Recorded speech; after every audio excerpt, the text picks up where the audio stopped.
To mechanism of muscle contraction. तो फिर ये हमारी एक थ्योरी होती है स्लाइडिंग फिलामेंट थ्योरी, तो उसको हम लोग अभी पढ़ेंगे, ठीक है। तो इसमें क्या होता है, जो थिन फिलामेंट्स होते हैं जैसे कि आई बैंड और आई बैंड, ये आते हैं थिक फिलामेंट यानी कि ए बैंड के ऊपर, ओके, स्लाइड करते हैं। तो ए बैंड कहीं नहीं मूव करता है, तो यहाँ पे आते हैं। ये जो है muscle contraction is initiated by signal send to the central nervous system with a motor neuron.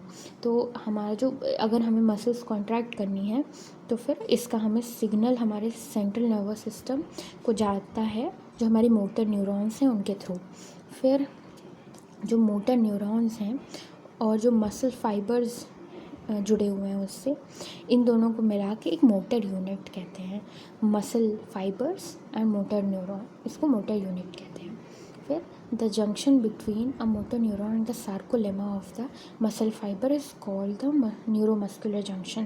This also very important. Motor neurons जो होते हैं और जो हमारा सेल होता है, सेल होता है, यानी कि मसल फाइबर भी कहते हैं सेल को।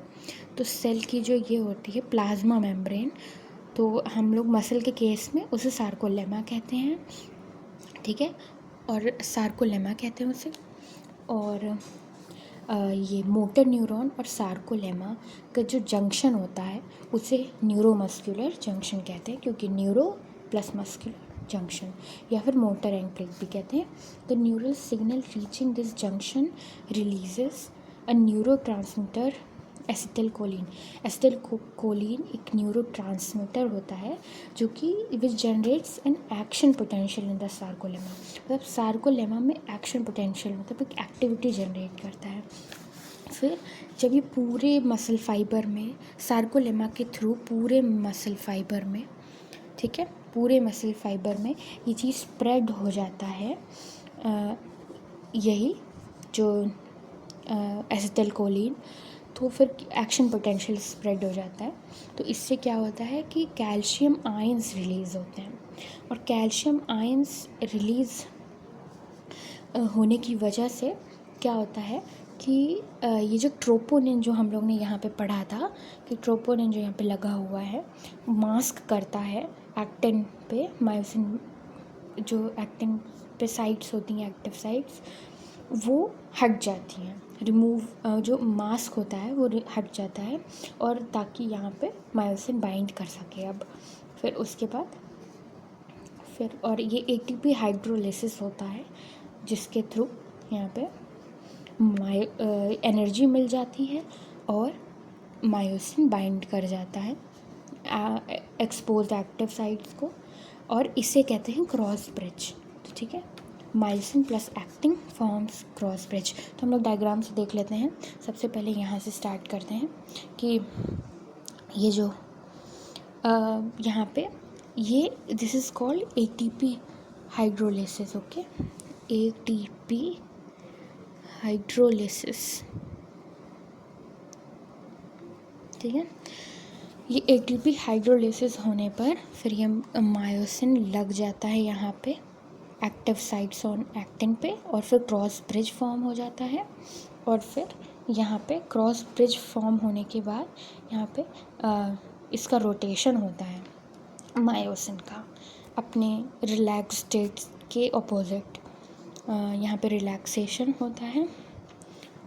ओके, अच्छा अभी मैं आपको वो बताती हूँ, पहले यहाँ पे देख लीजिए।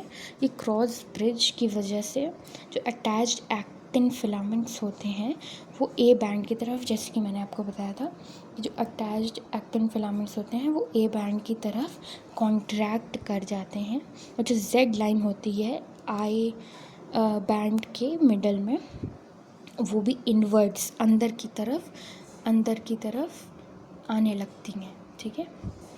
और फिर उसके बाद pulls inward thereby causing shortening of the sarcomere. Of course जब अंदर की तरफ कोई चीज़ जाएगा तो वो उसकी लेंथ कम हो जाएगी ना, तो pull inwards causing shortening, this is called contraction, okay. So I bands reduce हो जाते हैं, लेकिन A bands retain their length, उन पर कोई असर नहीं पड़ता है। क्योंकि जो अंदर जा रहे हैं वो तो आई बैंड्स जा रहे हैं ना, ए बैंड तो वहीं का वहीं है। फिर ओके, उसके बाद जो मायोसिन होता है, जिसे मैंने यहाँ पे बताया था कि रोटेट हो जाता है, स्लाइड करता है, तो जो मायोसिन यहाँ पे लिखा हुआ है कि myosin releasing the ADP and P1 goes back to its release. फिर ये जो मायोसिन होता है ये फिर से ADP और फॉस्फेट को रिलीज़ कर देता है, जिसकी वजह से यहाँ पे ये अपनी रिलैक्स्ड पोजीशन पे वापस चला जाता है। और इससे क्या होता है कि क्रॉस ब्रिज ब्रेक हो जाता है। ओके, सो यहाँ पे लिखा हुआ है कि a new ATP goes back to its release state, a new ATP binds and the cross bridge is broken। ठीक है, और फिर उसके बाद ATP is again hydrolyzed by the myosin head and the cycle of cross bridge formation continues। तो फिर यहाँ पे जब दूसरी ATP बाइंड हो जाती है उसके बाद फिर यहाँ पे तो फिर वो वाला पिछला क्रॉस ब्रिज टूट जाता है और फिर नए क्रॉस ब्रिज का फॉर्मेशन होने की तैयारी होने लगती है। तो यहाँ पे फिर से ATP हाइड्रोलिसिस हो जाता है, फिर से क्रॉस ब्रिज बन जाता है, फिर उसके बाद रोटेशन की वजह से ये ADP और फॉस्फेट रिलीज़ हो जाता है, जिससे क्रॉस ब्रिज टूट जाता है, फिर एक नया ATP आता है और ऐसे ये साइकिल चलती रहती है और इसी से हमारा कॉन्ट्रैक्शन होता है और रिलैक्सेशन होता है। ठीक है, फिर यहाँ पे एक डायग्राम है और PYQ इससे इस लाइन से आया हुआ है कि sliding filament theory of contraction, movement of the thin filaments and the relative size of the I band in H zones। okay, so H zone और A band की साइज़ नहीं चेंज होता है, I band का size change होता है। हाँ, okay, so process continues till the calcium ions are pumped back to the sarcoplasmic cisternae resulting in the masking of active filaments। तो जैसे कि पहले क्या हुआ था यहाँ पे कि कैल्शियम आयंस की वजह से जो ट्रोपोनिन था वो हट जाता है और उसकी वजह से ही क्या होता है कि यहाँ पे एक्टिव साइट्स एक्सपोज हो पाती हैं। तो यहाँ पे क्या होता है कि ये कॉन्ट्रैक्शन रिलैक्सेशन पूरी साइकिल तब तक चलती है, हमेशा चीज़ों में स्टॉप तो आता ही है, तो तब तक चलती है जब तक कैल्शियम आयंस जो होते हैं वो वापस ना चले जाएं, वो जगह छोड़ के चले जाते हैं।